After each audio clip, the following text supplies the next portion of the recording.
സുഹൃത്തുക്കളെ എല്ലാവർക്കും നമ്മുടെ പുതിരുവയിലേക്ക് സ്വാഗതം. ഒരു തിരഞ്ഞെടുപ്പിൻ്റെ പരാജയത്തോടു കൂടി തന്നെ ഇടതുപക്ഷം അങ്ങ് അവസാനിച്ചു പോയി, അല്ലെങ്കിൽ പിണറായി വിജയൻ അങ്ങ് തീർന്നു പോയി എന്നൊക്കെ പറഞ്ഞുകൊണ്ടിരിക്കുന്ന ആളുകളൊക്കെ ഉണ്ട്. അങ്ങനെയുള്ള ആളുകളോട് പറയാൻ വേണ്ടിയിട്ടാണ് ഞാൻ വന്നിരിക്കുന്നത്. പിണറായി വിജയൻ എന്ന് പറയുന്നൊരു മനുഷ്യൻ, അദ്ദേഹത്തിന് ധർമ്മടത്ത് വെച്ച് കിട്ടിയൊരു സ്വീകരണ വേദിയിൽ വെച്ചിട്ട് അദ്ദേഹം പറയുന്നൊരു കാര്യമുണ്ട്. അതായത് പ്രതിപക്ഷമായിരിക്കുന്ന ഞങ്ങൾ, അല്ലെങ്കിൽ ഞങ്ങളെ അങ്ങ് ഭരണത്തിൽ നിന്ന് അങ്ങ് തോൽപ്പിച്ച് കളഞ്ഞു എന്ന് നിങ്ങൾ അധികം വിചാരിക്കുകയൊന്നും വേണ്ട, അല്ലെങ്കിൽ നിങ്ങൾ അധികം അങ്ങ് അത് കണ്ടുകൊണ്ട് മെഴുകുകയൊന്നും വേണ്ട. ഈ തോൽവി വിജയം എന്നൊക്കെ പറയുന്നത് അത് വലിയ സംഭവമൊന്നുമല്ല.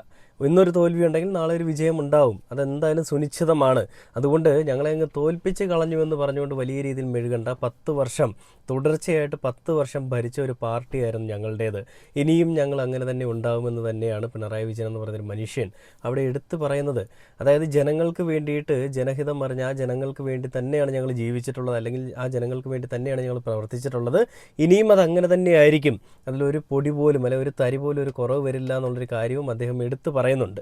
സതീശനാദികൾ വലിയ രീതിയിൽ വാതോരാതെ വിട്ട് മെഴുകിക്കൊണ്ടിരിക്കുന്ന കുറേ അധികം കാര്യങ്ങളൊക്കെ നമ്മൾ കാണുന്നുണ്ട്.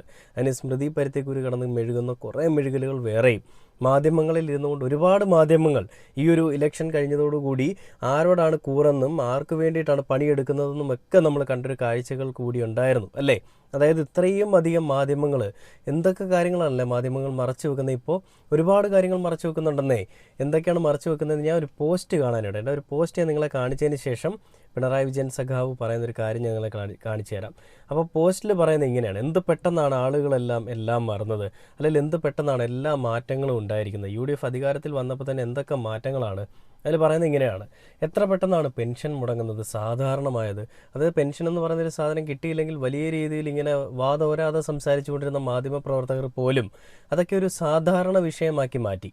അസാധാരണമായിരുന്ന ഒന്നിനെ സാധാരണ വിഷയമാക്കി അവരങ്ങ് മാറ്റി. അപ്പോൾ അത് ഒരു വലിയൊരു പ്രിവിലേജായിട്ട് തന്നെ UDFന് എടുത്തു പറയാം. UDF വന്നതിൻ്റെ ആദ്യത്തെ മാറ്റം. രണ്ടാമത്തേത്, എത്ര പെട്ടെന്നാണ് സർക്കാർ ആശുപത്രികളിലെ ചികിത്സാ പിഴവ് സാധാരണമായത്. ഈ കഴിഞ്ഞ ദിവസം കൂടി നമ്മൾ കണ്ടാണ്, ഒരു മെഡിക്കൽ കോളേജിൽ ഒരു കാലിന് എന്തോ ഒരു ബുദ്ധിമുട്ടുണ്ടായി, വേദന തോന്നി ആശുപത്രിയിലേക്ക് പോയതാണ്. ആ കാലിൻ്റെ ഞരമ്പ് അങ്ങ് മുറിച്ച് കളഞ്ഞു. വേറൊന്നും ചെയ്തില്ല, എണീറ്റ് നടക്കാൻ പറ്റാത്തൊരു സ്ഥിതിയിലേക്ക് ആക്കി വിട്ടു. ആ ഞരമ്പ് മുറിച്ച് കളഞ്ഞതോടുകൂടി എഴുന്നേറ്റ് നടക്കാനോ പുള്ളിക്കാരിക്ക് ഒന്നും ചെയ്യാനോ പറ്റാത്ത, അല്ലെങ്കിൽ ആ ഒരു പേഷ്യൻ്റ് ഒന്നും ചെയ്യാൻ പറ്റാത്ത അവസ്ഥയായി. ഇതൊന്നും ഒരു വീഴ്ചയല്ല, ഇതൊന്നും ഒരു പ്രശ്നമല്ല എന്നാണ് മാധ്യമങ്ങൾ പറയുന്നത്. നേരത്തെ വീണ ജോർജ് ഇരിക്കുന്ന സമയത്ത് നമ്മളും അത് വിമർശിച്ചിട്ടുണ്ട്, ഇല്ലാതെ ഞാൻ പറയുന്നില്ല. ആര് ചെയ്താലും നമ്മൾ അതിനെ വിമർശിക്കുക തന്നെ വേണം.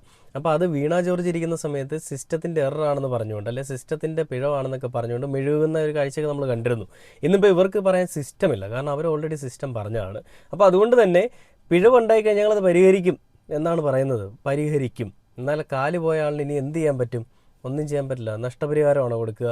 എന്തുകൊണ്ടാണ് അങ്ങനെ സംഭവിച്ചത്? ഇപ്പോൾ ഇരിക്കുന്ന ആരോഗ്യമന്ത്രിയായിട്ടുള്ള ഈ മുരളീധരൻ അടക്കമുള്ള ആളുകളുടെ ഒരു വീഴ്ച തന്നെ, അല്ലെങ്കിൽ അവരുടെ കഴിവുകേട് തന്നെയാണ് ഇതിലെ പ്രധാന കാരണം. ഇനി അടുത്തൊരു കാര്യം, എത്ര പെട്ടെന്നാണ് വന്യമൃഗങ്ങൾ മനുഷ്യരെ കൊലപ്പെടുത്തുന്നത് സാധാരണമായത്. ഞങ്ങളുടെ അതിനുള്ള ഒറ്റമൂലിയൊന്നും ഇല്ലല്ലോ, അതുകൊണ്ട് ഞങ്ങൾക്ക് ഈ ആനയൊന്നും ഓടിക്കാനൊന്നും അറിയില്ലെന്നേ. ഒറ്റമൂൽ നമ്മുടെ ആടിനകത്ത് പറയുന്നത് പോലെ. എത്ര പെട്ടെന്നാണ് പിണറായി വെള്ളാപ്പള്ളിയെ കാറിൽ കയറ്റിയാൽ പൊട്ടിപ്പോകുന്ന മതേതരത്വം വെള്ളാപ്പള്ളിയുടെ BJP മുന്നണിയിലെ മകനെ വീട്ടിൽ കയറ്റി പൊന്നാട അണിയിച്ച് വീണ്ടെടുത്തത്. അതായത് പിണറായി വിജയനും ഈ വെള്ളാപ്പള്ളിയും കൂടി നമുക്കറിയാം 2025 സെപ്റ്റംബറിൽ ഈ ആഗോള അയ്യപ്പ സംഗമത്തിൻ്റെ വേദിയിലേക്ക് ഒരുമിച്ച് കാറിൽ യാത്ര ചെയ്യുകയുണ്ടായി. അന്ന് തകർന്നതാണ് നമ്മുടെ കേരളത്തിൻ്റെ മതേതരത്വം, അല്ലെങ്കിൽ അന്നുണ്ടായതാണ് വർഗീയത.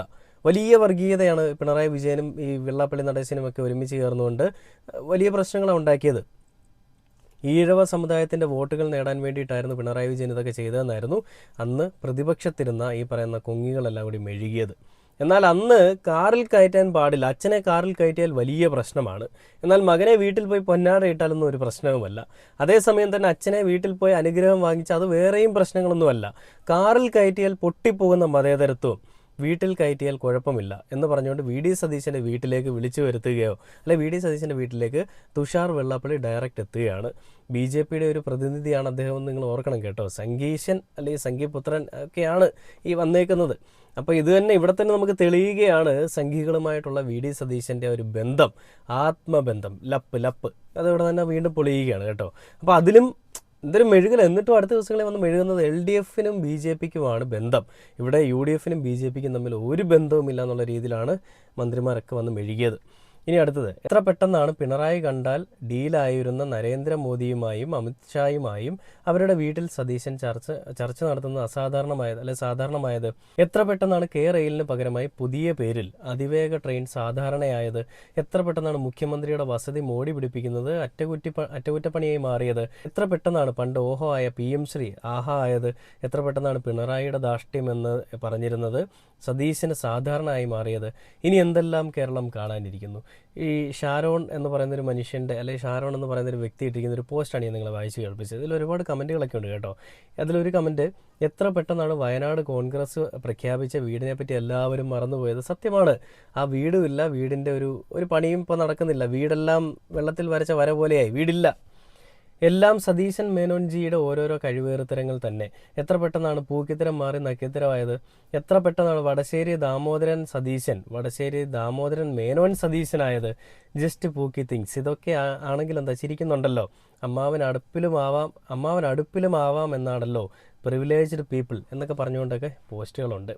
ഒരുപാട് ആളുകളാണ് ഈ ഒരു കാര്യം പറഞ്ഞുകൊണ്ട് ഇന്നിപ്പോൾ രംഗത്തേക്ക് വന്നത്. ഇതൊന്നും കമ്മികളാണെന്നൊന്നും ഞാൻ പറയുന്നത്. നിങ്ങൾക്ക് വേണമെങ്കിൽ, കൊങ്ങികൾക്ക് വേണമെങ്കിൽ അങ്ങനെ പറയാം, അന്തം കമ്മിയാണെന്നൊക്കെ വേണമെങ്കിൽ പറയാം. നിങ്ങൾ എത്ര കണ്ട് മെഴുകിയെന്ന് പറഞ്ഞാലും ഞങ്ങൾ ഈ കാര്യങ്ങളൊക്കെ പറയുമ്പോൾ നിങ്ങൾ ആ ഈ ഒരു കമ്മിപ്പട്ടം ഞങ്ങളുടെ തലയിലേക്ക് അടിച്ചു തരാനായിട്ട് ശ്രമിക്കുകയാണെന്നുണ്ടെങ്കിലും അഭിമാനത്തോടു കൂടി ഞാനത് എടുത്ത് തലയിലേക്ക് വെക്കും. ഞാനൊരു കമ്മിയാണെന്ന് നിങ്ങൾ പറയുകയാണെന്നുണ്ടെങ്കിൽ, ഒരു അന്തം കമ്മിയാണെന്ന് പറയുകയാണെന്നുണ്ടെങ്കിലും അഭിമാനത്തോടു കൂടി തന്നെ ഞാൻ അതൊരു വലിയൊരു പ്രിവിലേജായി തന്നെ ഞാൻ കാണും.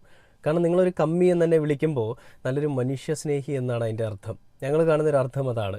കാരണം കേരളത്തിലെ ജനങ്ങൾക്ക് വേണ്ടിയിട്ട് ഇടതുപക്ഷം ഈ നാട്ടിൽ ചെയ്തു കൊടുത്തിരുന്നതെല്ലാം അത് തന്നെയായിരുന്നു.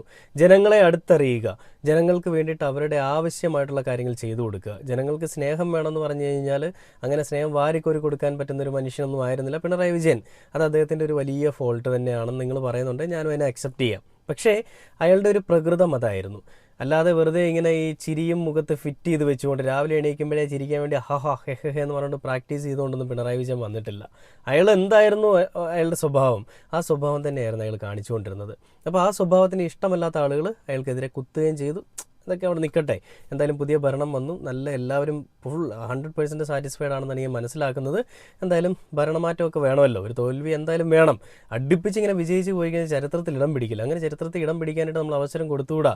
പ്രവചനസിംഹം എത്ര പെട്ടെന്നാണ്, ഇതിലൊരു കാര്യം കൂടെ ഞാൻ ആഡ് ചെയ്യാം, എത്ര പെട്ടെന്നാണ് സാധാരണ ഒരു മനുഷ്യനായിരുന്ന ഒരു VD സതീശൻ എന്ന് പറയുന്ന ഒരാൾ ഒരു പ്രവചന സിംഹമായിട്ട് മാറുന്നത്.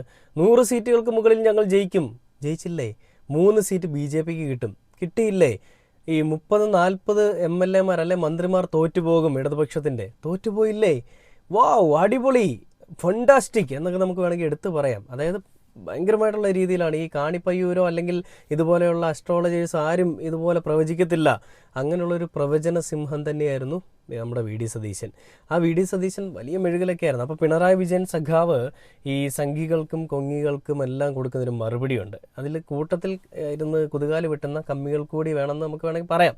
അപ്പോൾ അദ്ദേഹം പറയുന്നത് ഇങ്ങനെയാണ്, ഇടത് നേതാക്കൾക്കെതിരെയുള്ള ആക്രമണം എല്ലാ കാലത്തുമുണ്ട്, അതിനെ ഒറ്റക്കെട്ടായി നേരിടും എന്ന് പറഞ്ഞുകൊണ്ട് അദ്ദേഹം പറയുന്നൊരു മറുപടി അവിടെ ഞാൻ കാണിച്ചു തരാം. CPF-നെ എതിർക്കുന്നതിൻ്റെ ഭാഗമായി, CPIM-നെ എതിർക്കുന്നതിൻ്റെ ഭാഗമായി, അതിൻ്റെ എല്ലാം പ്രതീകമായി നിൽക്കുന്നവർക്ക് നേരെയുള്ള ആക്രമണം എല്ലാ കാലത്തും ഉണ്ടാകാറുണ്ട്.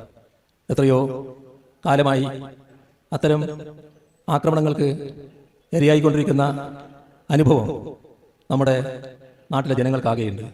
അവർ കണ്ടുകൊണ്ടിരിക്കുന്നതാണ് എത്രയോ കാലമായി ഈ തരത്തിലുള്ള ആക്രമണങ്ങൾ നടന്നുകൊണ്ടിരിക്കുന്നത്.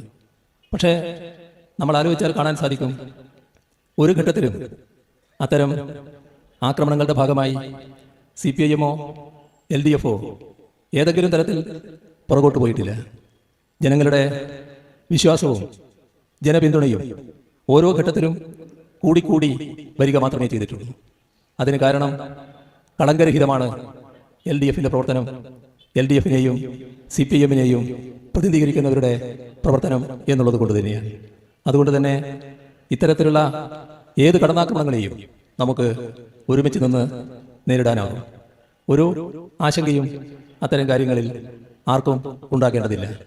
ഈ ഘട്ടത്തിൽ വളരെ കടുത്ത നടപടികളുമായിട്ടാണ് നമ്മുടെ കേന്ദ്ര ഭരണാധികാരികൾ മുന്നോട്ട് വന്നത് എന്നത് നാം എല്ലാം കണ്ട കാര്യമാണ്. ആ ഘട്ടത്തിൽ എല്ലാ ഘട്ടങ്ങളെയും പോലെ തന്നെ പാർട്ടിയും LDF-ഉം നല്ല ഉണർവോടെ ഇടപെടുകയും പിന്തുണ നൽകുകയും ചെയ്തിട്ടുണ്ട്. നൽകിയ എല്ലാ പിന്തുണക്കും കൃതജ്ഞത രേഖപ്പെടുത്തുന്നു. നമുക്ക് ഒരേ മനസ്സോടെ ഇനിയും മുന്നോട്ട് നീങ്ങാം എന്ന് മാത്രം പൊതുവെ അഭ്യർത്ഥിച്ചുകൊണ്ട് അവസാനിപ്പിക്കുന്നു. നിങ്ങൾക്കെൻ്റെ അഭിവാദ്യങ്ങൾ. കണ്ടില്ലേ, പിണറായി വിജയൻ അല്ലെങ്കിൽ ഈ പറയുന്ന ഒരു പാർട്ടിയെ ഇല്ലായ്മ ചെയ്യാമെന്ന് വിചാരിക്കുന്ന ആളുകൾ അങ്ങനെ ഒന്നും വിചാരിച്ചുകൊണ്ട് അധികം കിടന്ന് മെഴുകണ്ട. ഒരു മറ നീക്കി അല്ലെങ്കിൽ ഒരു മഴക്കോൾ വന്നു കഴിഞ്ഞാൽ, മഴക്കാർ വന്ന് മൂടിക്കഴിഞ്ഞാൽ ആ മഴക്കാർ മാറുന്നൊരു സമയം വരും, അല്ലെങ്കിൽ ആ ഒരു മൂടൽ മാറുന്ന സമയം വരും. അതുവരെ അതിന് ആയുസ് ഉണ്ടാവുകയുള്ളൂ എന്ന് തന്നെയാണ് പിണറായി വിജയൻ സഖാവ് പറയാതെ പറയുന്നത്. ഈ ജനങ്ങൾക്ക് വേണ്ടി അപ്പോഴും അദ്ദേഹം എടുത്തു പറയുന്നൊരു കാര്യം, ഞങ്ങൾ കളങ്കമില്ലാതെയാണ് പ്രവർത്തിച്ചിരുന്നത്, ഒരു കളങ്കവും ഞങ്ങൾക്കുണ്ടായിരുന്നില്ല. അതുകൊണ്ട് തന്നെ നല്ല ജനങ്ങൾക്കെല്ലാം മനസ്സിലാവും, നല്ല ജനങ്ങൾക്കെല്ലാം മനസ്സിലാവും. അല്ലാതെ ഈ കുറേ വന്നിട്ട് ഇങ്ങനെ ഊളത്തരങ്ങൾ മാത്രം പറയുന്ന, എന്ത് ചെയ്താലും, എന്ത് കൊള്ളരുതായ്മ ചെയ്താലും, എന്ത് തന്തയ്ക്ക് വർക്കാഴി ചെയ്താലും അതിനെല്ലാം അംഗീകരിക്കുന്ന ആളുകളെ പറ്റിയല്ല ഞാൻ പറയുന്നത്. അപ്പം അങ്ങനെയുള്ള ആളുകൾക്കിടയിലേക്ക് പിണറായി വിജയൻ സഖാവ് പറയുന്നൊരു കാര്യമാണ്, ജനങ്ങൾക്ക് വേണ്ടി തന്നെയായിരുന്നു ഞങ്ങൾ ഉണ്ടായിരുന്നതെന്ന് തന്നെ അദ്ദേഹം എടുത്ത് പറയുന്നുണ്ട്. അപ്പോൾ പൂക്കിമോൻ്റെ ആളുകളും ഒക്കെ ഇപ്പോഴും കിടന്ന് മെഴുകുന്നുണ്ട്. എത്ര കണ്ട് നീയൊക്കെ മെഴുകിയാലും സത്യാവസ്ഥ എന്താണെന്ന് കേരളത്തിലെ ജനങ്ങൾക്കറിയാം. ഇനി അത് അറിയില്ല എന്നുണ്ടെങ്കിൽ ഞങ്ങൾക്കറിയാവുന്ന കുറച്ച് കാര്യങ്ങൾ അവരെ പഠിപ്പിക്കാനായിട്ടോ അല്ലെങ്കിൽ അവരുടെ അടുത്ത് പറഞ്ഞു കൊടുക്കുക, പഠിപ്പിക്കേണ്ട ആവശ്യമില്ല, പറഞ്ഞ് മനസ്സിലാക്കാനായിട്ട് ഞങ്ങളിവിടെ തന്നെ ഉണ്ടാവും. ഇനിയും എന്തായാലും എത്രയൊക്കെ നീയൊക്കെ കിടന്ന് മെഴുകിയാലും, എന്തൊക്കെ പ്രശ്നങ്ങൾ കൊണ്ട് നീയൊക്കെ മുന്നിലേക്ക് വന്നെന്ന് പറഞ്ഞാലും അതങ്ങനെ തന്നെ ഉണ്ടാവും. കാരണം നേരിൻ്റെയും നെറിയുടെയും ഒപ്പം നിലകൊള്ളുക എന്ന് പറയുന്നൊരു സാധനം നമ്മുടെ ഒരു അജണ്ടയായിപ്പോയി. അല്ലായിരുന്നേ നമുക്കൊരു PR പണി എന്ന് പറയുന്നത് പോലെ സതീശൻ ജി പോകുന്നിടത്തെല്ലാം പോയി ക്യാമറ കൊണ്ട് നിന്നിട്ട് സതീശൻ ജി ചിരിച്ചു, ഇന്ന് വലിയ ചിരിയായിരുന്നു, ഇന്നലെ അതിനേക്കാളും വലിയ ചിരിയായിരുന്നു, നാളെ അതിനേക്കാളും വലിയ ചിരിയായിരിക്കും എന്നൊക്കെ പറഞ്ഞുകൊണ്ട് വേണം നമുക്ക് ചെയ്യാം. പക്ഷേ ജനങ്ങൾക്ക് വേണ്ടിയിട്ട് ആരെന്ത് ചെയ്യുന്നു, അല്ലെ ജനങ്ങളെ ചേർത്ത് പിടിക്കുന്നവരാരാണ് എന്ന് മനസ്സിലാക്കുക, അല്ലെങ്കിൽ അത് മനസ്സിലാക്കി കൊടുക്കുക എന്ന് പറയുന്നത് നമ്മുടെ ഒരു അജണ്ട ആയതുകൊണ്ട് തന്നെയും നമ്മൾ ഈ രീതിയിലുള്ള കാര്യങ്ങൾ തന്നെ ചർച്ച ചെയ്യുന്നതായിരിക്കും. അത് കാണുമ്പോൾ ബുദ്ധിമുട്ട് തോന്നുന്ന ആളുകൾ സ്കിപ്പ് അടിച്ചങ്ങ് പോയേക്കുക, അല്ലെങ്കിൽ അൺഫോളോ ചെയ്ത് പോക്കുക. ഞാൻ ആരോടും പറയുന്നില്ല എന്നെ സബ്സ്ക്രൈബ് ചെയ്യണം അല്ലെങ്കിൽ നമ്മളെ ഫോളോ ചെയ്യണം, മണിയിൽ ഞെക്കണം എന്നൊന്നും ഞാൻ പറയുന്നില്ല. ഈ നാട്ടിലെ ജനങ്ങൾക്ക് വേണ്ടിയിട്ട് ആരാണോ എല്ലാം ചെയ്തു തരുന്നത് ആ ആളുകളെ മനസ്സിലായിട്ടുള്ള ആളുകൾ, അങ്ങനെയുള്ള മനുഷ്യസ്നേഹികൾ മാത്രം കൂടെ നിന്നാൽ മതി എന്നുള്ളൊരു കാര്യം എടുത്തു പറഞ്ഞുകൊണ്ട് ഈ ഒരു വീഡിയോ അവസാനിക്കുകയാണ്. പുതിയൊരു വീഡിയോ ആയിട്ട് അടുത്ത ദിവസം കാണുന്നവരെ ഓക്കെ ബൈ.